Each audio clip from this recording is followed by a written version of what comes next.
ఎగ్మూర్లోకి వెళ్ళాట, join అయ్యాట, అక్కడ doctor చెప్పాట. అంతేకాదు London doctor గారు కూడా వచ్చి చెప్పాట అసలు ఇతను బతకడు, శరీరం అంతా బోన్ క్యాన్సర్ పాకేసింది, ఇతను బతికే అవకాశం లేదంటే లేదు అని ఖచ్చితంగా చెప్పాట.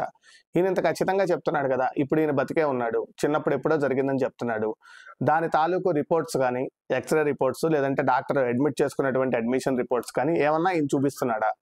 నోటితో చెప్తున్నాడు. ఈయన ఇంకొక దాంట్లో కూడా ఎక్కడో చెప్పినట్టున్నాడు వేరే ఛానల్లో, అక్కడ కూడా ఇదే కథ చెప్పాడు. కానీ రిపోర్ట్లు ఏమీ చూపించట్లేదు. ఇదిగో 4th స్టేజ్లో ఉన్నటువంటి క్యాన్సర్ పేషెంట్, ఇప్పుడు క్యాన్సర్ లేకుండా దాదాపు ఇప్పుడు 60 ఏళ్ళో 50 ఏళ్ళో ఉండుంటాయి కదా, ఈయనకి ఇన్నాళ్ళు బతికాడు అంటే అది ఎంత గొప్ప విషయం, అది ఎంత గొప్పగా చెప్పాలి, వీళ్ళు ఎంత ప్రచారం చేయాలి. అసలు లండన్ నుంచి వచ్చిన డాక్టర్ కూడా ఈ రిపోర్ట్లు చూసి ఎలా తగ్గింది 4th స్టేజ్ ఆఫ్ క్యాన్సర్, నీకు మళ్ళీ ఎలా క్యూర్ అయింది అని చెప్పి ఇతని మీద పరిశోధనలు చేస్తారు. పైగా ఈయనకి ఇప్పుడు 50 ఏళ్ళు అంటే 50 ఏళ్ళ క్రితం క్యాన్సర్ కింద ట్రీట్మెంట్ కూడా లేదు, ఇప్పుడు ఉన్నటువంటి అడ్వాన్స్డ్ ట్రీట్మెంట్ కూడా లేదు. మరి ఆ టైంలోనే 4th స్టేజ్ ఆఫ్ క్యాన్సర్ నుంచి తగ్గిపోయి ఈయన బతికాడు అంటే అది ఎంత గొప్ప సంచలనం అవ్వాలి, అసలు ప్రపంచంలో అన్ని వార్తాపత్రికల్లో రావాలి. ఈయన చెప్పేంత వరకు ఎవరికి తెలియదు ఈ విషయం. ఈ వీడియో చూసిన వాడికో లేదా ఎదురుకుండా కూర్చున్న గొర్రెలకో తప్ప ఎవరికి ఏ విషయమో తెలియదు. అంటే ఇది అబద్ధం అని చెప్పడానికి ఇంతకంటే ఏం కావాలి? మనం ముందే అనుకున్నాం, తర్కానికి అందనటువంటి మాటల గురించే మనం మాట్లాడతాం. భగవంతుడు అనేది విశ్వాసం, దాని గురించి మనం ఎప్పుడు మాట్లాడటానికి లేదు. అసలు ఏ మతంలో అయినా భగవంతుడు అంటేనే విశ్వాసం. వాడి విశ్వాసాన్ని కాలరాసే హక్కు మనకు లేదు, వాడి విశ్వాసాన్ని తప్పు అని చెప్పే హక్కు మనకు లేదు. కానీ ఆ విశ్వాసం పేరిట ఇటువంటి మోసపు మాటలు, అబద్ధపు మాటలు ఎవరైతే చెప్తున్నారో దాన్ని ఖండించే హక్కు మనందరికీ ఉంది. ఇంకా ఇక్కడ ఈయన ఏం చెప్తున్నాడు, లండన్ డాక్టర్ చెప్పినా కూడా నాకు తగ్గలేదు, పేపర్ మీద సంతకాలు పెట్టించేసుకోండి, వీడిని తొందరగా డిశ్చార్జ్ చేసేయండి, ఇక్కడ నుంచి బయటికి పంపించేయండి అని చెప్పారట. సరే, నేను కాగితం రాసుకొచ్చి తీసుకొచ్చి పెద్ద డాక్టర్ గారు చెప్పేశాడు. ఆ వెంటనే జరిగిన సంగతి ఏంటంటే, బ్రదర్ ఇక మీరు ఉండడానికి లేదు, మీరు ఇక్కడ నుంచి వెళ్ళిపోవాల్సింది అన్నారు. సరే, నేను వచ్చి మళ్ళీ సెంట్రల్ స్టేషన్ వచ్చి నేను మళ్ళీ నెల్లూరుకి వచ్చి, నెల్లూరు నుంచి మా ఊరికి వచ్చేసాం. మా ఊరికి రాగానే మమ్మల్ని దూడగానే ఎగతాళైపోయింది. ప్రకాశం కొడుకు బాగైపోయాడు అని ఎవరో చెప్పారంట. బాగైపోయాడు అన్న ఉద్దేశం చేత నేరుగా ఊళ్ళో ఉండే వాళ్ళందరూ కలుసుకొని చూడడానికి వచ్చారు. నా పరిస్థితి ఎట్టుందంటే దిన గండం 100 వేలు అట్లా ఉంటుంది. నన్ను తీసుకొచ్చి ఒక మంచం మీద బండేస్తున్నారు. అంత ఎట్లంటే ఇంత కాళ్ళు, తలకాయ మాత్రం ఇంత లావు, పొట్ట మాత్రం ఇక్కడ నుంచి ఉత్తరాలు నడుచుకుంది పై నుంచి కింద దాకా. దిన గండం 100 వేలు అంతే. ఆ పరిస్థితిలో ఉన్నా. సరే, మొత్తానికి అందరూ వచ్చి చూస్తున్నారు. ఆడలో ఒకరు ఏం చేశారు తెలిసిన, ఒరే బాబు అసలు ఇంకొక విషయం, తెలియని విషయం చెప్తాను, జాగ్రత్త ఏనండి అన్నాడు. ఇది నిజంగా జబ్బుగానే అయి ఉంటే ఖచ్చితంగా బాగా ఉండేవాడే. ఇది జబ్బు కాదు, ఇది శాతబడి చేసేసారా బాబు ఈ అబ్బాయికి అని చెప్పారు. ఏం చేశారంట? చేతబడి. అందుకని ఈ మాట వాళ్ళ నోటు మరి మొత్తం మా డాడీ వాళ్ళకి వచ్చాకే, మా డాడీ వాళ్ళు నిజమే కదా బాబు, ఈ బాబుకి నిజంగా ఆ వేసిన మందులకు బాగా ఉండాలి కదా, అయితే అక్కడ వేసిన మందులకు బాగా కాలేదంటే ఖచ్చితంగా శాతబడి చేసేశారు అని మొత్తానికి కలుసుకొని మరి నేరుగా ఒక దగ్గర శాతబడి తెలిసిన ఆయన ఉంటే ఆయన దగ్గరికి ఇద్దరు కలుసుకున్నారు. మా డాడీ ఇంకో ఆయన పోయారు. ఆ రోజుల్లోనే 10,000 రూపాయలు వాళ్ళు నాకు అడిగారంట. ఆయన ఎంత? 10,000 రూపాయలు. మొత్తానికి 10,000 రూపాయలు ఇస్తామని చెప్పారు. 5,000 రూపాయలు అడ్వాన్స్ ఇచ్చేశారు. 5,000 రూపాయలు వచ్చి పూర్తి చేసిన తర్వాత ఇస్తానన్నారు. ఆయన ఏమని చెప్పాడంటే, నల్లటి మేకపోతు కావాలా బాగోవాలంటే అబ్బాయి, రెండోది నల్లటి కోడి పెట్ట కావాలా దాటింపు చేయాలంటే, రెండోది ఆ దాటింపు కూడా ఎక్కడంటే మామూలు ఇళ్లలో కాదు, సమాధి మెట్టల్లో. అందుకని ఆదివారం అమావాస్య వచ్చిన రోజున మాత్రమే మేము ఖచ్చితంగా వస్తాము, నేను చెప్పిన వస్తువులన్నీ ఆ రోజు తెచ్చి పెట్టాలా అన్నారు. 7 రంగుల దారాలు, 101 నిమ్మకాయ, 101 కొబ్బరికాయ, ఇంకా విభూది, ఇంకా రకరకాలు ఎన్నో మొత్తాన్ని కలుసుకుని ఆ రోజులోనే ఎంతో ఒక 2,000 3,000 రాసేశారు. వాళ్ళు వచ్చేటప్పటికి నెల మేకపోతే తెచ్చి పెట్టాం, నెల కోడి పెట్టని తీసుకొచ్చాం, ఆడబెట్టాం. కరెక్ట్గా ఆదివారం రోజున అమావాస్య రోజు దిగారు వాళ్ళు. రాత్రి 11 గంటలకి నేరుగా కలుసుకొని ఆ పాటలపూడి సమాధి మెట్ల దగ్గర తీసుకెళ్ళి రాత్రి 12 గంటలకి జరిగిన సంభవం చెప్తున్నా. ఒక బేతాళుడు బొమ్మ వేసేసాడు. ఎక్కడ ఆ సమాధి మెట్టల్లో బేతాళుడు బొమ్మ. వాడు నాలుక ఇట్లుంటాడు కిందకి, పైనుంచి కళ్ళు బాతుగుడ్లు పెట్టాడో లేకుంటే కోడిగుడ్లు పెట్టాడు, మొత్తానికి మాత్రం కళ్ళలోకి అంత పెద్ద కళ్ళు నేరు కలుసుకొని. సరే, మొత్తం అతను చేసిన పని ఏంటంటే గబగబాలు పొయ్యి పెట్టి అర్ధసరి బియ్యం వండాడు అన్నం. ఇంకో దాంట్లో ఒక అర్ధసరి బియ్యం వండాడు. సరే, అవన్నీ 2 వండాడు పెట్టుకున్నాడు. వెంటనే ఏం చేశాడు, బేతాళ బొమ్మలో నేను కూర్చుంటాను, ఒక పెద్ద భూతం లేస్తుంది. నీకు భూతం వచ్చినప్పుడు కానీ నువ్వు కానీ ఓయమ్మా అన్నావా ఖచ్చితంగా చచ్చిపోతావు, గ్యారెంటీ ఒక్కరు బతకవు. కాబట్టి ముందుగా చెప్తున్నా, ఒకవేళ ఏది వికృతకరమైన ఆకారం మీకు కనబడినా ఓయమ్మ అని మాట రాకూడదు, జాగ్రత్త. అట్లా అంటే మాత్రం గ్యారెంటీ మిమ్మల్ని ఇక్కడ భూస్థాపితం చేసి వెళ్ళిపోతున్నావు రాత్రులు అని చెప్పారు. ఇక మా డాడీ అన్నారు, సుశీల ఉంటారు మా డాడీ, చాలా మంచి హైట్. నిజంగా చెప్పాలంటే ఆయన గురించి చెప్పాలంటే చాలా తర్వాత రానున్న రోజుల్లో అటువంటి ఆయన, అయ్యా నాకు భయం అయ్యా, నేను మాత్రం ఉండలేను. అట్లాగైతే నీకు నేను చూపించిన స్థలంలో 100 అడుగుల పైన 100 మీటర్లకు దూరం పొడుగున అక్కడ పెట్టుకొస్తాను నిన్ను, నువ్వు అక్కడ ఉండు, నేను దాటింపులు చేసుకుని మీ అబ్బాయిని తీసుకొచ్చి మీ దగ్గర పెట్టేస్తాం, అప్పుడు మీరు కలుసుకొని వెళ్ళిపోతాను. సరేనని మా డాడీ ఇంకొక ఆయన ఇద్దరు కలుసుకుని నన్ను 4 మంది పెట్టేసి వీళ్ళు మాత్రం నేరు కలుసుకొని చూపించిన స్థలం తెలిపారు. జాగ్రత్త చేయాలి. ఆ నిలబెట్టిన తర్వాత బేతాళుడు బొమ్మలో మొదట ఏం చేశాడంటే, ఆయన బట్టలు ఇప్పేశాడు, నా బట్టలు కూడా ఇప్పేశాడు, అంగమలతో కూర్చోబెట్టాడు. దీంట్లో అప్పుడు ఆ దాంట్లో కూర్చోబెట్టి ఏంటంటే మంత్రాలు ధూమ్ ధామ్ అని ఏదో మంత్రాలు అంటా ఉన్నారు. ఈ కొబ్బరికాయ బాగా గమనించాలి. ఈ 101 కొబ్బరికాయ బాగా కొట్టేశాడు. 101 కొబ్బరికాయలు బాగా వచ్చాడు. ఆ తర్వాత నిమ్మకాయలను తీసుకొచ్చారు పెట్టాడు. ఈ కోడి పెట్టను చూసారా, ఈ కోడి పెట్టను కోసి ఆ రక్తాన్ని తీసి అర్ధశేరి బియ్యంలో కలిపి బాగా ఉండలు చేశాడు. దాన్ని ఉండలు చేసి 7 ముద్దలు చేశాడు. ఆ అర్ధశేరి బియ్యాన్ని 7 ముద్దలు చేశాడు, పక్కన పెట్టాడు. ఆ తర్వాత ఈ నాగపోతును తీసుకురమ్మన్నారు. నాగపోతును వాళ్ళతో ఒక ఆయన వచ్చాడు. ఆయన కూడా ఈ నాగపోతును కోసాడు. ఆ రక్తాన్ని బట్టి ఇంకొక అర్ధశేరి బియ్యంలో వేశాడు. దాన్ని బాగా ముద్దలు చేశాడు. అది ఒక 7 ముద్దలు, ఒక 7 ముద్దలు. ఆ 7 ముద్దల్లో ఈ భుజం మీద ఒక ముద్ద పెట్టాడు. అంటే ఆ బేతాళ బొమ్మలో ఈ భుజం మీద ఒక ముద్ద పెట్టాడు. ఈ దీని మీద ఒక ముద్ద పెట్టాడు. దీని మీద తర్వాత కింద కాళ్ళు, ఈ కాలు మొత్తం అట్లా ఆ 7 దాన్ని తీసుకొచ్చి 4 మీద పెట్టాడు. 7 ముద్దలు అట్లాగే 14 ముద్దలు అట్లాగే పెట్టాడు. పెట్టి ఇప్పుడు బోతం వేస్తుంది. ఆ బోతం వచ్చినప్పుడు ఏమంటా కదా అరబాబు బాబు అని అడిగాడు. ఓకే అని చెప్పా. నేను ఆ వయసు 13 సంవత్సరాలు నాకు ఆ టైంలో. సరే ఆయన ఏదో చదువుతాను ధూమ్ ధామ్ భీమ్ ఏదో అంటా ఉన్నాడు. మొత్తానికి నాకు వచ్చి కనపడింది ఏం లేదు, అక్కడ ఏం కనపడదు నాకు మాత్రం. సరే మొత్తానికి నన్ను ఏం చేశానంటే 3 సార్లు యువతల నుంచి అవతలకి మొత్తం తిప్పాడు. ఏం చేశానంటే వెనక్కి తిరిగి చూడకుండా వెళ్ళాలి. ఎందుకంటే వెనక్కి తిరిగి చూడకుండా వెళ్ళాలా, వెనక్కి తిరిగి కానీ చూసావా పరిస్థితులన్నీ మారిపోతాయి అని చెప్పాడు. దాన్ని బట్టి అప్పుడేం జరిగిందంటే వెనక్కి తిరిగి చూడకుండా నన్ను ఏం చేశాడంటే నేరుగా నన్ను తీసుకుని వెళ్ళి మా డాడీ వాళ్ళ దగ్గర వదిలిపెట్టేశాడు. మంచిది కాబట్టి ఇప్పుడు జాగ్రత్త. నాకు మొత్తానికి కలుసుకుని ఏం జరిగిందంటే నేరుగా నన్ను ఏం తీసుకుని మా డాడీ వాళ్ళ దగ్గర వదిలిపెట్టేశాడు. సరే మా డాడీ వాళ్ళు నాతో వచ్చిన ఒక ఆయన ముగ్గురం కలుసుకుని మేము ఒక దాడి పోతే వీళ్ళు ఏం చేశారంటే వస్తా 4 బస్తాలు తెచ్చుకున్నారు. ఈ 4 బస్తాలు 101 కొబ్బరికాయ పెట్టేశారు. ఈ అరటిపండు పెట్టేశారు.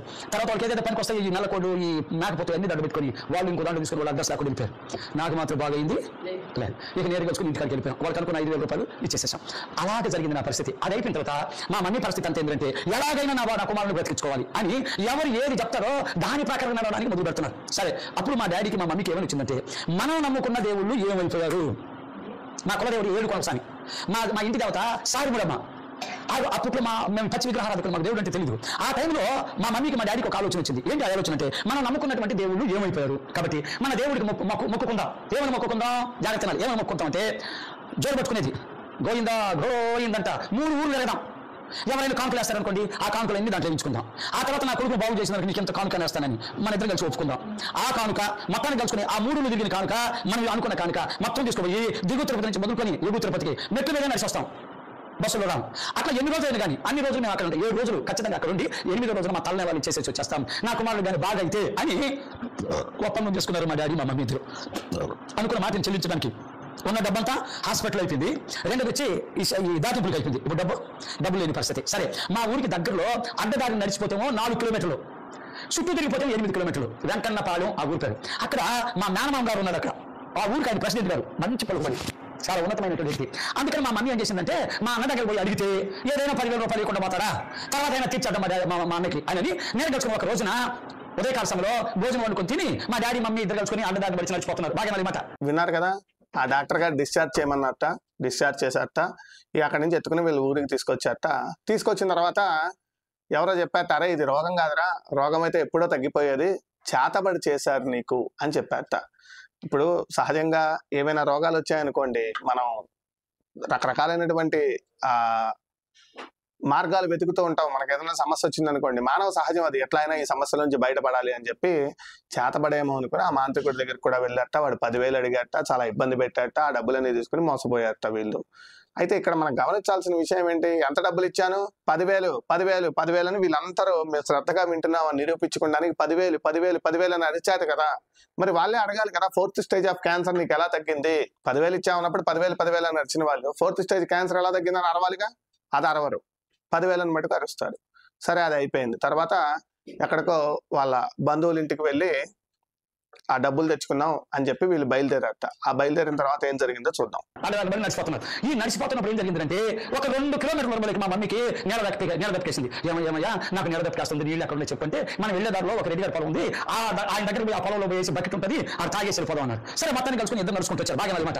నడుచుకుంటూ వస్తే నేరుగా మా ఇద్దరు వెళ్ళాలి కదా, మామూలుగా నీళ్ళు తాగాలంటే ఇద్దరు వెళ్ళాలి కదా. అమ్మాయి నువ్వు వచ్చినాక నేను నేరే ఉంటాను, చెట్టు కింద ఉంది, నేను ఉండదు కనబడుతుంది కదా బాగా, అంత కలిసి ఉండదు, అడుగులు లేదు, అది వయసు నువ్వు తాగిరాపు అని చెప్పి. సరే ఆ మాట కాదలేక మా డాడీ మాట కాదలకి ఒక్కటే పోయింది. పోతా ఉంటే ఆయన చెవులకి ఎవరో ఆడప్రకారం మాట్లాడుతున్నటువంటి మాటలు వినిపించడానికి, ఇదేంది ఇది నాకు చెవులకి ఎవరో మాట్లాడుతున్నట్టు మాటలు వినిపిస్తున్నాయి, ఎవరు మాట్లాడని ఇటు తూర్పు, ఇటు పర్వత, ఇటు ఉత్తరం, ఇటు దక్షిణం అంతా చూసింది, ఎవరు కనిపించట్లా. అయితే మాట్లాడక్కడి అని ఆశ్చర్యపోతుంది. మొత్తానికి అది జరిగిన సంగతి ఏంటంటే, సరే మాట్లాడి నుంచి వచ్చిన నాకెందుకు, నేను నీళ్ళు తగ్గిపోవాలా అంత అనుకుని నేను కలుసుకుని ఆ బావి దగ్గరకు వచ్చి ఇటు చూసింది. చూస్తే ఆయన కంటికి 7 ఆడపిల్లలు, 22, 23 సంవత్సరాలు కలిగినటువంటి ఆడపిల్లలు. వాళ్ళు ఏమంటారంటే అక్క దేవతలు అంటారు. వాళ్ళని ఏడుగురు అక్క దేవతల్ని ఆ బావిలో చూసింది. ఎప్పుడైతే బావిలో చూసిందో ఈయన చూస్తూ ఉండగా వాళ్ళు అనుకుంటున్న మాట ఏంటంటే, ఇప్పటికీ ఈ బావి తవ్వి 15 సంవత్సరాలైంది. ఈ 15 సంవత్సరాల నుంచి మనం ఏడుగురు వచ్చి ఇక్కడ నివాసం చేస్తున్నాం. 8వ వ్యక్తి కొరకు ఎదురు చూస్తున్నాం. 8వ వ్యక్తి ఎవరు రాలేదే అనుకుంటున్నారంట వాళ్ళు ఆ ఏడుగురు. ఆ టైంలో పోయింది మా మమ్మీ అక్కడికి. ఇదిగో ఇప్పుడు ఒక ఆమె వచ్చింది, మనం ఏడుగురు నుంచి 7 అంతలు పని చేసుకుందాం అనగానే, ఓ అమ్మ నన్నే కదా అన్నదంతే. ఓ అమ్మ అనగానే ఏడుగురు వచ్చేసి లోపల తగ్గుతారు. దాని వెళ్ళి కింద ఎట్లా మా డాడీ చూస్తేనే ఉన్నాడు, కింద పడిపోయింది. ఇదేంటిది నీళ్లు తాగడానికి పోయి నా భార్య ఎందుకు పడిపోయిందని ఇక నేరుగా ఈయన పరిగెత్తుకుంటూ వచ్చి నేను గబగబా పోయి ఆ బావిలో నీళ్లు తోడి తీసుకొచ్చి మొక్క మీద పోయి మా డాడీ కనిపించారు, ఏడుగురు అక్కడ దేవతలు కనిపించారు, మా మమ్మీకే కనిపించారు. సరే నేను కనుక నీళ్లు తీసుకొచ్చి మొక్క మీద తోటలు చేసి, అమ్మాయి ఎందుకు పడిపోయావు, ఏమైనా కళ్ళు తిరిగియా, ఏమైనా బీపీ ఎక్కువ అయిపోయింది, ఎందుకు పట్ల పడిపోయావు, రే ఎవరు నువ్వా, అసలు ఎవరివి? మా డాడీకి ఎక్కలేని అందులో లావుగా ఉంటాడు కానీ అది కానీ పిరికి, మామూలు పిరికి కాదు, అడిగాని పిరికి. రే ఎవరా నువ్వు అనేకి ఒక్కసారి చూస్తే ఆమెతో చూసింది కళ్ళతోటి. ఆ గుడ్డు చాలు చూసేలేకి అమ్మో ఏదో జరుగుతుంది ఇక్కడ, అమ్మో ఏదో జరుగుతుంది ఇక్కడ అని భయపడిపోయేసి ఒక 2-3 నిమిషాలు ఆమె దగ్గర పోయి నడుకుంటాడు. విన్నారు కదండి, ఆ భూత మంత్రికులు మోసం చేశారట. మోసం చేసిన తర్వాత వీళ్ళ మేనమామ ఇంటికి వెళ్దాం అనుకుని బయలుదేరారు. బయలుదేరిన తర్వాత అది బాగా 4 కిలోమీటర్ల దూరం, మిట్ట మధ్యాహ్నం కాబట్టి ఒక 2 కిలోమీటర్లు ప్రయాణం చేసిన తర్వాత ఒక బావి దగ్గరికి వెళ్ళి నీళ్లు తాగుదామని వాళ్ళ తల్లిగారు చూసిందిట. ఎవరు కనిపించారట? అక్క దేవతలు. ఆ దేవతా శబ్దం ఎందుకు వాడుతున్నారు వీళ్ళు? ఇదే కదా మనకు అభ్యంతరం. అక్క దేవతలు ఉన్నట్ట అక్కడ.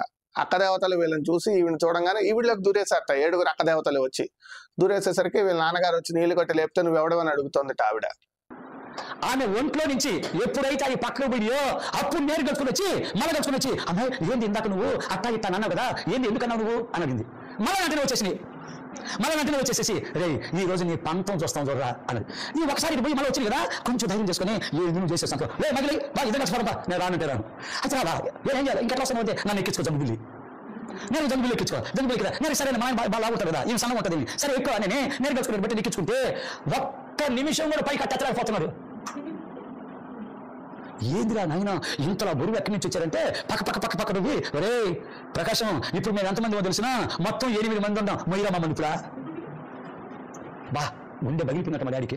మొత్తానికి కష్టాలు పడి అక్కడి నుంచి నేరుగా తిరిగి మళ్ళీ మా ఇంటికాడికి వచ్చేటప్పుడు 3 గంటలు పట్టిందంట. సరే ఆమె చరిత్ర అది. ఒక పక్కన నాకు 7 అక్క దేవతలు, నాకేమో బోన్ క్యాన్సర్ జబ్బు. మొత్తానికి ఎట్లా జరుగుతా ఉంది, మొక్కుబడి చేసుకున్నారు. సరే 2వ రోజున మా డాడీ ఒకరు వేసి మా నాన్న దగ్గర కొంత డబ్బులు తీసుకొని నేరుగా వచ్చేసి మొక్కుబడి చెల్లిద్దామని ఇకలో జోలి కట్టుకుని ఇక గోవిందులు పెట్టాలని మొదలు పెట్టారు. 3 రోజులు వెళ్ళడానికి నన్ను కూడా తీసుకెళ్ళారు. నేరుగా మొత్తం కలిసి 3 తిరిగా వాళ్ళు వేసిన కాంకులు అంటేసారు. మేము ఒప్పందం చేసుకున్న కాంకులు అన్ని తీసుకున్నాం. నేరుగా దిగు తిరుపతి నెల్లూరు నుంచి నేరుగా మేము బావాలని మళ్ళీ ఎక్కడ కూర్చున్నారు ఎందుకని స్మెల్ 24 గంటల భయంకరమైన వాసన. అట్లా ఉన్నప్పుడు మళ్ళీ మేము తిరిగి దెంతులు పోవంటే అట్లాగే నేను పోయేటప్పుడు కూడా నీటి నూనె బావచ్చు వచ్చింది. ఎందుకని భయంకరమైన వాసన, అది భరాయించేది కాదు, అది చెప్పితే చూసిన వాళ్ళకి తెలుస్తుంది ఆ భయంకరమైన వాసన. సరే మొత్తానికి దిగు తిరుపతి దిగేసాం. దిగు తిరుపతి నుంచి నేరుగా ఎక్కి నేరుగా అడవులకి 2 రోజులు పట్టింది. ఎక్కడి నుంచి దిగు తిరుపతి నుంచి ఎగువ తిరుపతికి 14 కిలోమీటర్లు. ఈ 14 కిలోమీటర్లు నడిచేకి 2 రోజులు పట్టింది. 2 రాత్రులు ఒక దగ్గర 3 రోజులు చేరాం. మొత్తానికి 7 రోజులు అక్కడ ఉన్నాం. 8వ రోజున ఈ ఎత్తుకుపోయిన కానుకలన్నీ ఆ గుడ్లు వేసేసాం. ఆ తర్వాత ఒప్పందం చేసుకున్నాం. మొత్తం 3 కలిసి గుండ్లు చేసేసుకున్నాం. నేరు కలుసుకుని వచ్చాం. అయినా పోయింది మాత్రం లేదు. ఇక నేను ఇంటికి వచ్చి ఏంది మనం నమ్ముకున్న దేవుడు ఏమైపోయారు, మరి ఇన్ని గాజేసాం కదా, 3 దినాలు కాల్చి మేము మన గోవిందులు పెట్టుకుని వెళ్ళాం కదా, మరి ఈ దేవుడు కూడా కరుణ లేకపోతే ఎట్లా అట్లా అనుకుంటా ఉండే సందర్భంలో ఒక రోజు ఏం జరిగిందంటే, అది గురువారం మా ఊళ్ళో కనకదుర్గమ్మ అనేటువంటి దేవతాలయం ఉంది. అప్పుడు మా డాడీ ఏమన్నాడంటే, అమ్మాయి ఈ రోజు మన కనకదుర్గమ్మ దేవత దగ్గరికి వెళ్ళి రావాలి కాబట్టి నువ్వు త్వరగా ఏం చేస్తావు స్నానం చేసి పిల్లలు స్నానం చేసి నువ్వు కూడా స్నానం చేసి ఉండు, నేను ఊళ్ళో వేసి కావాల్సినటువంటి కొబ్బరికాయలు, తర్వాత వచ్చి అరటిపళ్ళు, ఆ తర్వాత వచ్చి 3 పొట్లేమంటారు స్తోత్రం మరి ఆ 3 ఉంటాయి, అవి నిప్పు పెట్టి వెలిగిస్తే కర్పూరంతో అవి అగరవత్తులు కాదు కర్పూరంతో పెట్టి వెలిగించాము. మొత్తానికి అవి తీసుకొని వచ్చాడు. ఆయన కూడా స్నానం చేసి అందరం కలుసుకుని గురువారం రోజున నేరు కలుసుకుని కనకదుర్గమ్మ దేవాలయంలోకి వెళ్ళాం. నీళ్లు కొట్టి లేపేట ఆవిడకి. ఆవిడ లేచిన తర్వాత అక్క దేవతలు నాలా ఉన్నారా అని చెప్పింది ఆవిడ. ఎత్తుకుని తీసుకెళ్లరా నన్నని చెప్తే ఆ వాళ్ళ తల్లి గారిని వాళ్ళ నాన్న భుజం మీద వేసుకుంటే ఆయన లేపలేకపోయాట. ఆవిడ అదిట నవ్వుతూ అక్క దేవతలు 7 నేను ఒకటి 8 మంది బరువు మొయ్యాలరా నువ్వు అది ఇది అని చెప్పి ఏదో పరిహాసాలు చేసిందిట. దేవతా శబ్దం వాడాడు ఇక్కడ. సరే దీన్ని కూడా క్షమిద్దాం, అయిపోయింది. దీని తర్వాత వీళ్ళు వాళ్ళ మేనమామ ఇంటికి వెళ్ళారట. మరి అక్క దేవతల కథ మధ్యలో ఆపేశాడు ఈయన. తర్వాత ఏం జరిగిందో వాళ్ళు బయటికి ఎలా వెళ్ళారో చెప్పలేదు. సరే ఆ మేనమామ ఇంటికి వెళ్ళి డబ్బులు తీసుకుని జోలు పట్టుకుని ఇల్లు తిరుగుతూ అడుగుతూ తిరుపతికి వెళ్ళారట. తిరుపతికి వెళ్ళి తిరుపతిలో తలనీలాలు ఇచ్చి కిందకి వచ్చిన తర్వాత కూడా వీళ్ళకేం ఉపయోగం లేదుట. అంటే తిరుపతిలో ఉపయోగం లేదని చెప్తున్నాడు ప్రత్యక్షంగా. ఆ తర్వాత వాళ్ళ ఊర్లో కనకదుర్గమ్మ వారి గుడి ఉందిట. గురువారం పూట చక్కగా తలస్నానాలు చేసి ఆ అమ్మవారి గుడికి వెళ్ళారట. ఇదిగో ఇక్కడి నుంచి ప్రారంభం అవుతుంది. ఏం చెప్తున్నాడో విందాం. అడిగిపోతే ఆ పూజారి మా డాడీ అంటే మంచి ప్రేమ, రే ప్రకాశం ఎట్టుందిరా మరి నీ కుమారుడి పరిస్థితి ఎట్టుందంటే, అయ్యా కుమారుడి పరిస్థితి ఏం బాగాలేదు, ఇంకో మాట చెప్తాను నేనయ్యా అన్నాడు. ఏంటంటే ఇదిగో నా భార్య ఉంది 7 రక్క దేవతలు పెట్టేశారయ్యా అన్నాడు. ఒరే కుమారుడికి ఒక పక్క బాగలేకపోతుంటే మళ్ళీ భార్యకు వచ్చి 7 రక్క దేవతలు పెట్టారా, అయ్యో నీ శాపం తొలినట్లేదురా అన్నాడు ఆయన. సరే అనుకున్నాడు. నేను మా చేతిలో మా డాడీ చేతిలో తీసుకున్నాడు. మా ముగ్గురు ప్రయత్నం అర్చన చేశాడు. అర్చన చేసి 3 కొబ్బరికాయలు బాగా పెట్టాడు. 3 పలుకులు ఆయన ఉంచుకున్నాడు, 3 పలుకులు పిల్లలు పెట్టాడు. డజన్ అతిపళ్ళు ఎత్తుకుంటే 6 అతిపళ్ళు ఆయన పెట్టుకున్నాడు, 6 అతిపళ్ళు దాన్ని పెట్టాడు. కర్పూరం బిళ్ళలు 3 ఉంటే 2 కర్పూరం బిళ్ళలు ఆయన ఉంచుకున్నాడు, 1 కర్పూరం బిళ్ళలు ఎలిగించాడు. బాగా అనిపడు ఈ 3 ఎత్తుకుని వచ్చి నేను ఇదనుకోండి వాళ్ళ దేవత బొమ్మ అనుకుందాం. ఈ దేవత బొమ్మతో ఏదో అంటా ఉండి వాళ్ళు మంత్రాలు చదువుతున్నారు. విన్నారు కదండి, కనకదుర్గమ్మ వారి గుడికి వెళ్ళారట. ఆ పూజారి పాపం చాలా ప్రేమట వీళ్ళ నాన్నగారంటే, అరా ప్రకాశం ఏమిట్రా పరిస్థితి అంటే, ఇదిగో మా ఆవిడికి ఇలా అక్కదేవతలు పట్టేశారంటే, అరే నీ కొడుక్కి బోన్ క్యాన్సర్, నీ పిల్లానికి అక్కదేవతలు పట్టారా, అయ్యో పాపం అని చెప్పి డజన్ అట్టిపర్లు ఇస్తే 1/2 డజన్ ఆయన ఉంచుకుని 1/2 డజన్ వీళ్ళకి ఇచ్చాట. కొబ్బరికాయ ఒక చెక్క ఆయన ఉంచుకుని ఒక చెక్క వీళ్ళకి ఇచ్చాట. అంటే ఎంత వెకిలిగా ఎంత ఎగతాళిగా చెప్తున్నాడో చూడండి. అంటే మీరు ఏమన్నా దేవాలయంలో ఇస్తే సగం వాళ్ళు తీసుకుని సగం మీకు ఇస్తారన్నట్టుగా చెప్తున్నాడు ఆయన వెక్కిరింతగా. ఆ తర్వాత ఏవో నిమ్మని మంత్రాలు చదువుతూ ఈ కర్పూరం బిళ్ళలతో హారతిస్తున్నట్ట. ఇస్తుంటే అప్పుడు ఏం జరిగిందో విందాం. చదువుతూ ఇదేంట్రా నాయన, ఇందాక జరుగుతుంది ఎంతో ప్రేమతో పిలిచాడు, ఇప్పుడు ఏంటి రే నేను చెప్తుంది వింటున్నామంటారా అంటున్నాడు. అసలు నన్నే పిలిచింది, వెనకాల ఎవరు వస్తుంటారు కావాలని మా డాడీ మళ్ళీ వెనకాల తిరిగి చూసాడు, ఎవరు ఉండరు కావాలని. ఇటు తూర్పు పరట ఉత్తరం 4 పక్కలు చూసాడు. ఎవరు పూజారి స్వామి ఎవరిని నువ్వు ఇందాక మాట్లాడలేదు, ఎవరినన్నా నేను పూజారిని కదరా, కనకదుర్గమ్మ దేవతని, మా పూజారిలోకి వచ్చేసాను రా, నీ కోరికలు తెచ్చడానికి వచ్చాను రా అన్నది. ఎప్పుడైతే కోరికలు తెచ్చడానికి వచ్చాడన్నాడో నిలబడుకున్న మా డాడీ 2 మోకాళ్ళ మీద కింద కొంగిపోయేసి, తల్లి నిజంగా చెప్తున్నా తల్లి, ఇప్పటికి ఎన్నో సంవత్సరాల నుంచి బాధపడుతున్నాం, నువ్వు కాబట్టి ఇప్పుడు ప్రత్యక్షంగా పూజారిలోకి వచ్చి చెప్తున్నావు తల్లి అని చేతులెత్తి మొక్కుతా ఉన్నాడు. ఏం కావాలి కోరుకో అన్నది. ఎవరు ఆ కనకదుర్గమ్మ అనేటువంటి దేవత పూజారిలోకి వచ్చి ఏం కావాలి కోరుకో, నాకు ఎన్నో కోరికలు తల్లి, నాకు 2 కోరికలు కావాలి. ఏంటి ఆ కోరికలు? మొదటిగా నా కుమారుడికి ఉన్నటువంటి బోన్ క్యాన్సర్ పోగొట్టే చాలు తల్లి అన్నాడు మా డాడీ. అప్పుడు ఆ కనకదుర్గమ్మ దేవత ఆ పూజారిలోకి వచ్చి ఒంటికి చెప్తుంది. ఏం చెప్తుందంటే, పిల్లోడిని మాత్రం బ్రతికించాలనే ఆశ నాకు కూడా ఉంది, కానీ కుళ్ళిపోయాడు, పనికిరాడు, ఖచ్చితంగా చచ్చిపోతాడు, లాభలేదు, ఆ ఒక్క విషయం నా గురించి వదిలే అన్నది. సరే అది మొదటి పని. సరే తల్లి ఇంకొక విషయం చెప్తున్నా, నా భార్యకి 7 రక్క దేవతలు పెట్టున్నాయి, ఈ 7 రక్క దేవతలు పోగొట్టే చాలు, ఇంకంతకంటే నేను ఏం కోరుకుని తల్లి అని దండం పెట్టాడు. అప్పుడు ఆయన అన్నమాట ఎందుకు తెలిసిన జాగ్రత్తలు, నేనేమో ఒక్కదాన్ని, నీ భార్యలో ఉండేవాళ్ళు 7, నేను ఒక్కదాన్ని పోయి వాళ్ళ దగ్గర పోయి ఇప్పుడు ఈ అమ్మాయిని వదిలిపెట్టిందంటే వాళ్ళ 7 కలుసుకుని నన్ను ఏమంటారంటే, అసలు మాట్లాడడానికి వచ్చింది నువ్వెవరివి, నేను కాదు 7 పంచుకున్నాను కదా, నువ్వెందుకు వచ్చావని నన్ను అడుగుతారు. అందుకని వాళ్ళ శక్తి మధ్యలో నా శక్తి చాలదు అని. అప్పుడు ఆయన ఏమన్నాడంటే, మా డాడీ ఏమన్నాడంటే, అమ్మా నువ్వు ప్రత్యక్షమైన తర్వాత మాకేదో పొయ్యింది దొరికినట్టుగా అయ్యింది, అయితే నువ్వు ఇప్పుడు 2 వరాలు అడిగితే 2 వరాలు ఒక్కడో లాభలేదు, కొడుకు చచ్చిపోతాడనో భార్యలో ఉన్నటువంటి 7 రక్క దేవతలు బాగా బాధలను తల్లి, అందుకని మేము ఇన్ని సంవత్సరాల నుంచి నిన్ను నమ్ముకుంది, అయితే మమ్మల్ని రక్షించగలిగిన వాడు ఎవరి లోకం లేడా అన్నాను. అప్పుడు ఆ దేవత ఆ పూజారి ఒంట్లోకి వచ్చి ఏం చెప్పింది చెప్తాను జాగ్రత్తగా. ఏం చెప్పింది తెలిసిన, నేను చెప్పే మాట భూప్రపంచంలో ఎక్కడ నువ్వు చెప్పకూడదు అని ఆ దేవత పూజారి ఒంట్లోకి వచ్చి చెప్పింది. సరే స్వామి, సరే తల్లి నేను చెప్పాను. ఏం లేదు, ఈ సర్వ ప్రపంచానికి నిజమైనటువంటి సృష్టికర్త ఒక ఆయన ఉన్నాడు, ఆయన పేరు నజరేయుడు యేసు అని దానం పడిపోయిందా ఎవరు పూజారి కింద దానం పడిపోయాడు. విన్నారు కదండి, అంటే ఇప్పుడు ఎంతో ఆగ్రహం అనే చెప్పాలి. ఇది ఈ మాట విన్న తర్వాత ఆగ్రహం రాకపోతే తప్పు.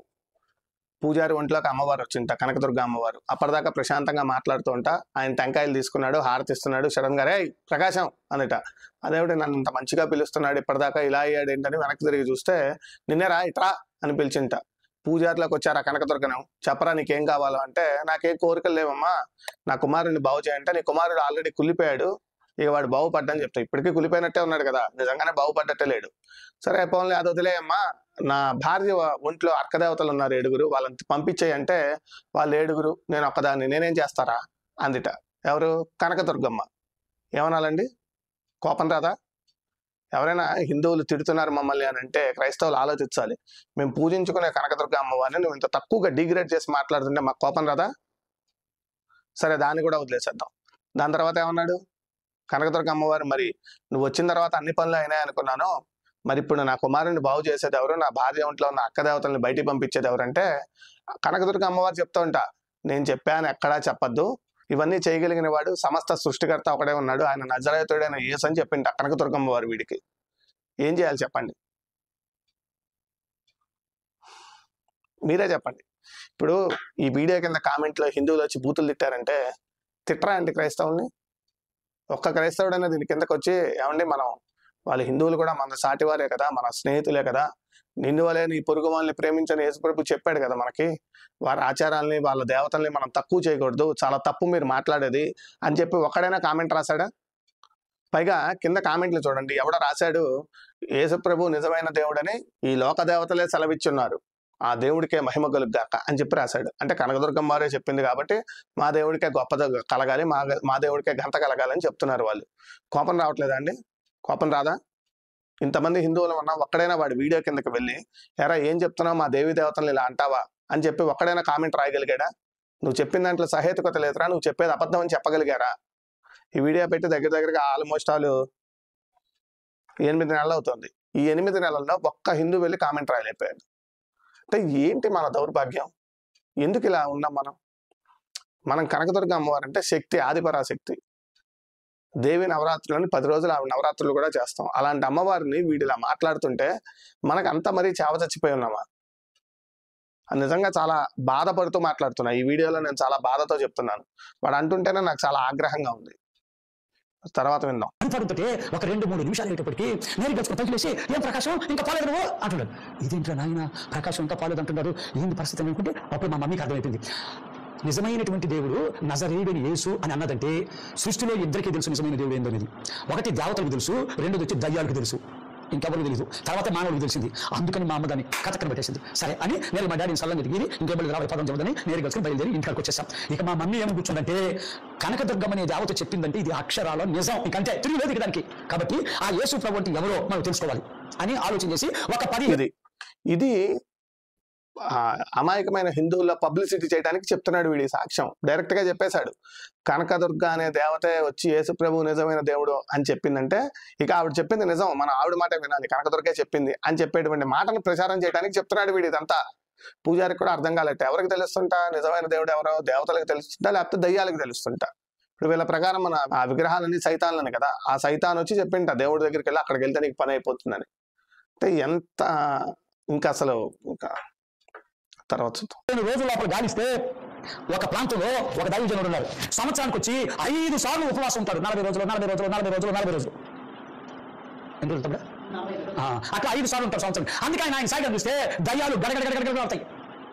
అందుకని ఆయన విషయం మా మమ్మీకి మా డాడీ తెలిసింది. అప్పుడు మా డాడీ అన్నాడు, అసలు మన ఊర్లో యేసు ప్రభు నమ్ముకున్న వాడికే నీళ్ళు ఎవరు, అంగళ్ళలో సామాన్యం ఎవరు, పిల్లలను స్కూల్లో తెచ్చుకోరు, ఇంకా ఏ కార్యం చేయరు కదా, నువ్వు యేసు ప్రభుని ఎక్కడ నమ్ముకుంటావు అని మా డాడీ చెప్పారు. అప్పుడు ఆమె అన్నది, అయ్యా నీకు చేతులు జోడి చెప్తున్నా, నా బిడ్డను బ్రతికించుకోవడానికి అదొక్కటే మార్గం, ఇంకా ఆ మార్గం బట్టి ఏ మార్గం లేదు అని మా మమ్మీ చెప్పింది. ఏది ఏమైనా అమ్మాయి మనకు ఆ దేవుడు మాత్రం వద్దు, చచ్చిపోతే మన నేను మాత్రం మన హిందువులోనే ఉందాం అని మా డాడీ చెప్పాడు. అప్పుడు వీళ్ళిద్దరు అనుకున్న మాట ఏంటంటే, నా కొడుకుని సంతేసుకునే దానికంటే 2 కూతుళ్ళు తీసుకొని వెళ్ళిపో, కొడుకుని తీసుకొని నేను నిలిచిపోతా, ఆ చెప్పిన దగ్గరికి వెళ్ళిపోతా నేను, నువ్వు అతని 2 కూతురు పెట్టుకుని ఇక్కడ పెట్టుకోండు, నువ్వు బ్రతికితే నేను కావాలనుకుంటే నా కొడుకు కావాలనుకుంటే రా, లేదంటే నీ పట్టుకుని ఉండు, నా పట్టుకుని నేను వెళ్ళిపోతాను తీర్మానం చేసి చెప్పేసింది. అప్పుడు ఆ రాత్రి కాల సమయంలో మా డాడీ ఆలోచన చేశాడు, భార్య ఒక దగ్గర, పిల్లలు ఒక దగ్గర, ఇదంతా బాగలేదు, ఖచ్చితంగా అమ్మాయి మనం ఈ ఊళ్ళో ఉండడానికి వీళ్ళ, ఇక మనం వెళ్ళిపోవాలంటే ఆ దేవుడు నమ్ముకోవాలంటే ఖచ్చితంగా ఈ ఊరి నుంచి మనం ఊరికి వెళ్ళిపోవాలి. సరే మొత్తానికి ఏం జరిగిందంటే రాత్రి 12 గంటల ప్రాంతంలో పెట్టే దారి చదువుకుని నేరు గెలుచుకుని అక్కడి నుంచి తెల్లారి లోపల అనుకున్న ఊరికి వచ్చేసాం. బాగా అనమాట. వచ్చేసి ఏం చేసామంటే 40 రాత్రులు 40 పగలు మా మమ్మీ ఉపవాసం ఉండి మొదలు పెట్టడం, ప్రార్థన చేయడం మొదలుపెట్టింది. శ్వాసం చెప్పాలంటే హిందూ వాళ్ళకి ఏం ప్రార్థన రాదు. నేను ఆ దైవ సాగు చెప్పిన దగ్గరికి వస్తే ఈయన ఎప్పుడైతే నన్ను తీసుకుని మొదలుపెట్టిందో ఇట్లాగే విశ్వాసం ఇచ్చేవాడు కదా, నన్ను బండబెట్టడం వల్ల ఏం జరిగిందంటే ఈ ప్రార్థన చేసి పాటలు పాడి వాక్యం చేసి అయిపోయే లోపల ఒక 8-9 మందిగా వామిటింగ్ చేసేసుకునేవాడు. ఆ దెబ్బతో మా మమ్మీకి ఏమైపోయిందంటే మనల్ని తీసుకొని వచ్చి పాపం వాళ్ళకి ఇబ్బంది చేయాలా, ప్రార్థన అయిపోయిన తర్వాత తీసుకొని వద్దాం గుళ్ళకి, అప్పుడు దేవునితో పోరాడతా అని 40 రాత్రులు 40 పగలు మా మమ్మీ ఒక్క పూట ఉపవాసం, ఒక పూట భోజనం చేసి 3 పూటల స్నానం చేసి ఇక దేవుని పాదాల దగ్గర మన పక్కన నేర్చుకుంది. సరే 39 రోజులు జరిగిపోయింది బిడ్డ. లాస్ట్ 40వ రోజు ఆ రోజు ఉపవాసం ముగించబడిపోతుంది. ఆ రోజు సాయంత్రకాల సమయంలో దైవజనుడు ఏం చెప్పేసిపోయాడంటే, యబ్బోకు రేవులో పెరుగులాడినటువంటి యాకోబు రాత్రంతయు ప్రార్థన చేసి గడిపెను, అప్పుడు సాతాను మీద విజయం ప్రసాదించను. అందుకని అక్కడ రాయబడి ఉంటుంది, ఒక పురుషుడు పోరాడి గెలిచెను, మగసిరి కలిగిన యాకోబు మగసిరి కలిగిన వాడై పోరాడి గెలిచెను అనే అంశాన్ని గురించి చెప్తూ అన్నారు చెప్పారు. అప్పుడు మా మమ్మీ అనుకుంది, అయిందా పాస్టర్ ఎంటర్ అయ్యాడు. ఆయన సంవత్సరానికి 40 రోజులు చొప్పున 5 సార్లుగా ఉంటాట ఉపవాసం. అంటే 200 రోజులు ఆయన ఉపవాసం ఉంటాట. 200 రోజులు అంటే దగ్గరగా 6.5 నెలలు. అంటే సంవత్సరంలో 6.5-7 నెలలు ఉపవాసంలోనే ఉంటాట. మరి ఆయన ఎలా ఉంటాడో మరి, ఆయన ఫోటో కూడా పెట్టాల్సింది. అంటే సంవత్సరంలో 6.5 నెలలు ఉపవాసం ఉండే మనిషిని అసలు మనం చూస్తామా? ఇప్పుడు వినేవాడు ఏదో సామె చెప్పినట్టు వినేవాడు వెదవైతే చెప్పేవాడు ఏదైనా చెప్తాడని చెప్పి ఆ వీడు చెప్పడం కంటే ఆ వినేవాడిని తిట్టాలి మనం.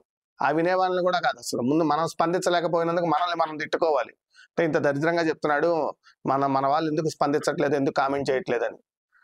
నేను మీకు ఇంతకుముందు వీడియోలో కూడా చెప్తున్నామండి, ఏ మతాన్ని కించపరచడానికో లేదంటే యూట్యూబ్లో వ్యూస్ పెంచుకుని డబ్బులు సంపాదించుకోవడానికో ఈ వీడియోలు చేయట్లేదు. అసలు ఆ అవసరం కూడా లేదు.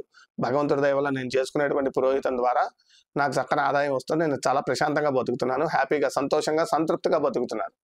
నువ్వు ఎందుకు చేస్తున్నావు ఈ వీడియో అనేటువంటి వారికి సమాధానం ఇదే. కేవలం నా ఆత్మతృప్తి కోసం చేస్తున్నాను నేను. ఎందుకు నీకు తృప్తి? ఈ వీడియోలు చేస్తే నీకు తృప్తి ఏంటని మీకు సందేహం రావచ్చు. మా మతంలో ఉన్న దేవీ దేవతల్ని, నేను రోజు పూజించేటువంటి దేవీ దేవతల్ని ఎవడో ఒక అనామకుడు, వీడి పేరు కూడా వీడు గట్టిగా చెప్పుకోలేడు, ఏదో రహస్యమైన పేరు పెట్టుకుని తిరుగుతూ ఉన్నాడు వీడు. ఇటువంటి అనామకులు అందరూ చేరి మీ దేవతలు సైతాలను, మీ దేవతలు ఎందుకు పనికిరాని వాళ్ళని చెప్తుంటే తట్టుకోలేక కోపంతో నా వంతుగా నేను దీన్ని ఖండిస్తూ ఒక వీడియో పెట్టాను అనే తృప్తి ఉంది కదా, ఈ తృప్తి కోసం నేను చేస్తున్నాను ఈ వీడియో. దీని మీద ఆదాయం కోసం చేయట్లేదు నేను. అందుకే లైక్, షేర్, సబ్స్క్రైబ్ ఇవన్నీ ఏమన్నా నా దగ్గర నేను చెప్పినటువంటి విషయాల్లో సత్తా ఉంటే వాళ్ళే లైక్ చేసుకుంటారు, షేర్ చేసుకుంటారు, సబ్స్క్రైబ్ చేసుకుంటారు, చూసేవాళ్ళు చూసుకుంటారు, నాకు అనవసరం అది. కానీ వీడు ఎట్లా అయితే నిస్సిగ్గుగా ధైర్యంగా పెట్టాడో, మీ దేవుళ్ళు కనకదుర్గ అమ్మవారే చెప్పింది అని, ఇది తప్పు అని నేను అంతే ధైర్యంగా పెట్టా. వాడి అబద్ధం చెప్పేవాడికి అంత ధైర్యం ఉంటే నాకెంత ధైర్యం ఉండాలి నిజం చెప్పడానికి? అందుకని ఇది చెప్పింది అబద్ధం అని చెప్పడానికి మాత్రమే నేను వీడియోలు చేస్తున్నాను. వీడు వెళ్ళి ఒక దైవజనుడిని పట్టుకున్నట్ట, వాడు 5 నెలలు 6 నెలలు ఉపవాసాలు ఉండేటువంటి దైవజనుట ఆయన దగ్గరికి పోయట. ఆ పోయిన తర్వాత ఏమైందో చూద్దాం. నేను ఒక పూట ఖచ్చితంగా నేను నిద్రపోయేదాన్ని కదా, రాత్రి చల్లవారిన దాకా నేను నిద్రపోకుండా చేయాలి ఈ రోజు అని పని పెట్టుకుని జాగ్రత్త. 9:45 కల్లా ప్రార్థన అయిపోయింది. 10 గంటలకు ఎట్టు వాళ్ళు తెలిపారు. అప్పుడు 10 గంటలప్పుడు స్నానం చేసి నాకు నీళ్ళు వేసి నాకు పోసి ఆయన కూడా నీళ్ళు పోసేసుకుని ఈ నీళ్ళు తీసుకొచ్చి గుళ్ళు పాటు పెట్టుకుని ఇప్పుడు జాగ్రత్త ఆయనకి తోసినంతసేపు చేతులెత్తి ప్రార్థన పెట్టుకుని చేతులెత్తి ప్రార్థన చేసేది. ఆ తర్వాత దొల్లాడుతా ఎందుకంటే హిందువుల నుంచి వచ్చేవాళ్ళు కదా, అందుకని దొల్లాడుతా పోయి చేసేది. ఆ తర్వాత మళ్ళీ అక్కడి నుంచి దొల్లాడుకుంటూ వచ్చేది. ఆ తర్వాత మళ్ళీ కూర్చోవడం యాడో అట్లాగా తెల్లారి 4 గంటల 5 నిమిషాలు అయింది బిడ్డ. ఈ 4 గంటల 5 నిమిషాలు తెల్లవారి దాకా పోరాడి చూడు. ఈ పోరాటానికి అలిసిపోయి ఇట్లాగే ఉంటుంది. బలిపేట పద్ధతి అయితే ఆ బలిపేట అలిసిపోయి మా మమ్మీ నేరుగా బలిపేట దగ్గరకు వచ్చి తలకాయ బలిపేట పెట్టుకుని అట్లాగే మాగన్నగా వెళ్ళిపోయింది. మాగన్నలోకి వెళ్ళింది. వెంటనే చెప్తే జాగ్రత్త. 4 గంటల 7 నిమిషాలు జరిగిన సంభవం చెప్తున్నా. ఇప్పుడు ఈ లైట్ పవర్ ఎంత అంటే 40 వోల్టేజ్ పవర్, కానీ నేను చూసిన పవర్ 10,000 వోల్టేజ్ పవర్ చూసా. దేవుని చేతులు ఎత్తి దేవుని స్తోత్రం చెప్దామా? ఇంకోసారి చెప్దామా? జాగ్రత్త. 10,000 వోల్టేజ్ పవర్. మందిరం అంతా తెల్లగా అయిపోయింది. మందిరం అంతా ఎక్కడి నుంచి వచ్చింది వెలుగు అని ఆలోచన చేసి ఇక తూర్పు చూస్తే తూర్పులో ఎవరు కనిపించారు. చివరికి ఎవరో దైవజనుడిని పట్టుకున్నట్ట వెళ్ళట. వీడి ఇందులో ఇంకొక చమక కూడా చెప్పాడు. వాళ్ళు పాపం ప్రార్థన అయ్యేసరికి 10 మంది వాంతులు చేసేసుకునేవాళ్ళు. అంటే వీడి వాంతులన్నీ, వీడి రోగం అంతా వాళ్ళు పంచుకున్నట్టుగా అది కొంచెం దాన్ని షో చేస్తున్నాడు అట్లాగా మనకి. సరే అలా ప్రొజెక్ట్ చేసినా సరే ఓకే, దాన్ని కూడా అది మామూలే, వాడు దాంట్లో మనకు అభ్యంతరం ఏం లేదుగా. సరే చేసుకున్న తర్వాత ఏమైందయ్యా, చివరికి హిందువుల్లోంచి వచ్చాం కదా, అందుకని మేము దొర్లుతూ ప్రార్థన చేసేవాళ్ళం. అంటే నీ అంగ ప్రదక్షిణాలు, మనం చేసే అంగ ప్రదక్షిణాలు తక్కువ చేయటం. మళ్ళీ ఇక్కడ కూడా నేను చెప్పాను కదండి, ఇదే మాకు బాధేసేది. నువ్వు నీ దాన్ని చెప్పుకో, మేము వద్దనట్లేదు. అంగ ప్రదక్షిణాలు తక్కువ చేయడం దేనికి? చేతులెత్తి ప్రార్థన చేసేది, ఏడుస్తూ ప్రార్థన చేసేది, 40 రోజు నిద్రపోకుండా కూర్చోవాలని చెప్పి వేడి నీళ్ళు పెట్టి రాత్రులు 10ంటికి స్నానాలు చేసి ప్రార్థనలు చేస్తాం. అర్ధరాత్రి పూట ప్రార్థనలు ఎవరు చేస్తారండి? అర్ధరాత్రి పూజలు అంటే ఏం పూజలు అంటాం? మనం క్షుద్ర పూజలు అంటాం. అంటే ఇప్పుడు అది క్షుద్ర పూజ కింద మాట్లాడాలా నేను? ఒక మాట వాళ్ళు చెప్పినట్టుగా ఒక్క మాట సాక్ష్యంతో సహా మనం నిరూపించాలంటే మనకు 5 నిమిషాలు పట్టదు. కానీ మనం ఎందుకు మాట్లాడట్లేదు? వారు మళ్ళాంటి మనుషులే.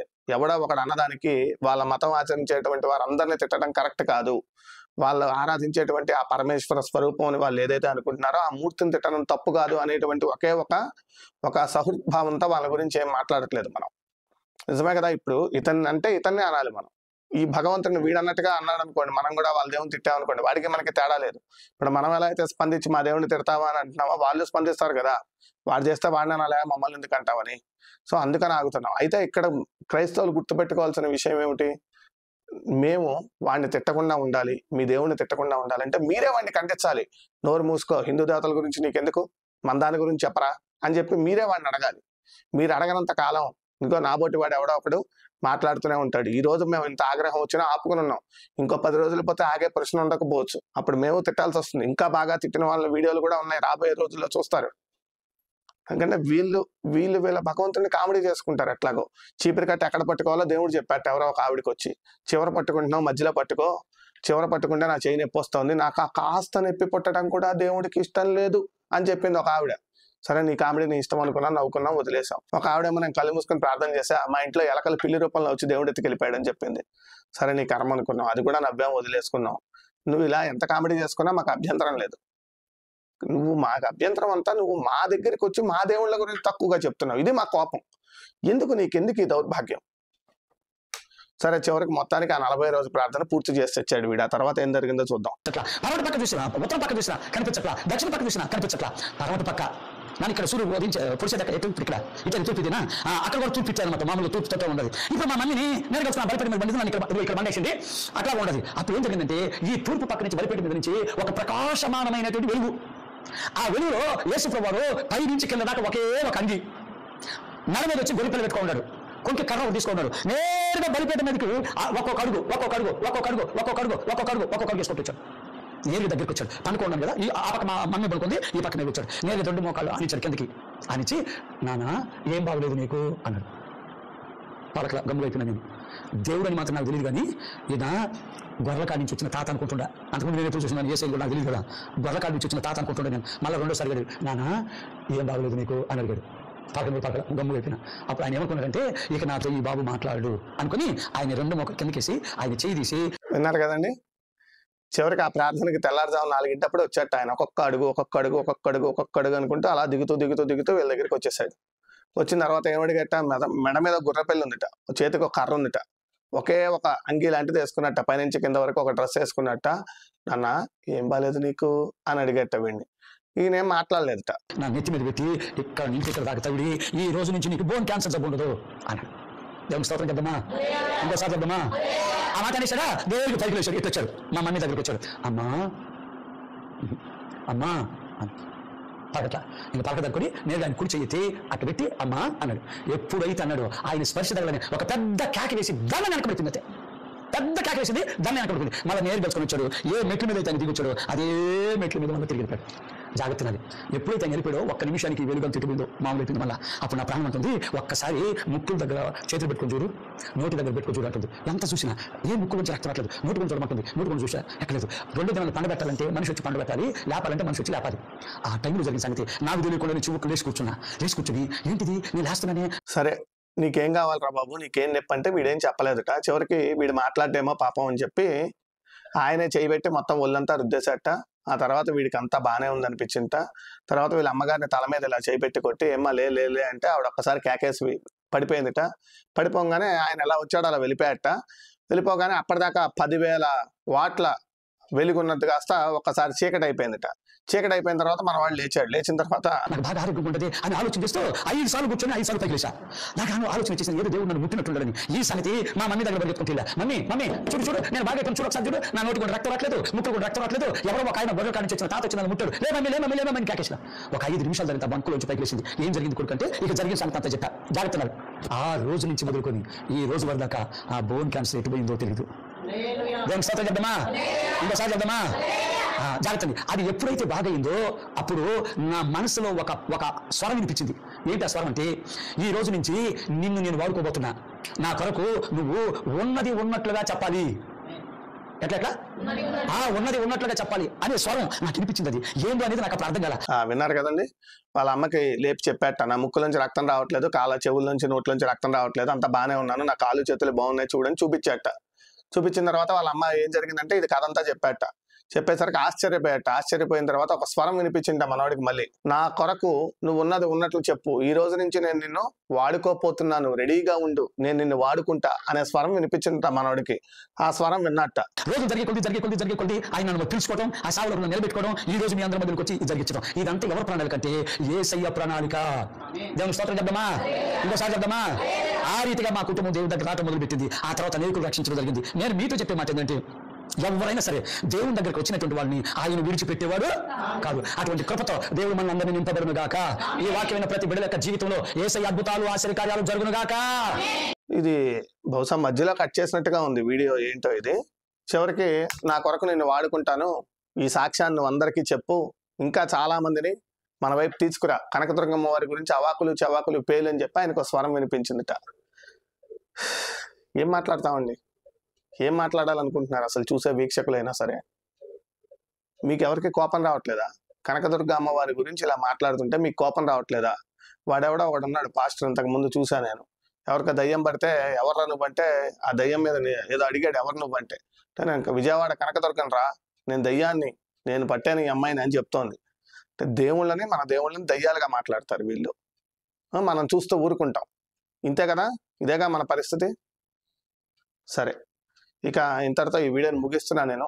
ఎందుకంటే ఇంకా మాట్లాడిన కొద్దీ ఇంకా మాటలు వస్తూనే ఉంటే ఆ బాధలో మనం ఒక మాట నోరు జారుతానేమో అని భయానికి ఆపేస్తున్నా నేను. దీని మీద నేను ఏం వ్యాఖ్య చేయదలుచుకోలేదు. ఏం చెప్పాలనుకున్నానో మొత్తం చెప్పేశాను మీకు. మీరే మీదైనటువంటి వ్యాఖ్యానం చేయండి. కామెంట్ రూపంలో మీ నిరసన వ్యక్తం చేయండి. ఆ వీడియో వాడు ఎవడైతే చెప్పాడో కనీసం ఆ వీడియోలో కన్నా వెళ్ళి అరే నువ్వు చెప్పింది తప్పురా నాయన అని చెప్పి వాడికన్నా చెప్పండి. లేదా మీకు మేము సపోర్ట్ చేస్తామని నా వీడియోలన్నా కామెంట్ చేయండి. ఇంకా ఇలాంటి వీడియోలు ఎన్నో చేసి వీళ్ళ అబద్ధపు సాక్ష్యాలను ఖండించడానికి కావాల్సిన ధైర్యాన్ని మీ లైక్ రూపంలో, కామెంట్ రూపంలో నాకు అందించండి. ఓం శ్రీ లక్ష్మీ గణపతయే నమః.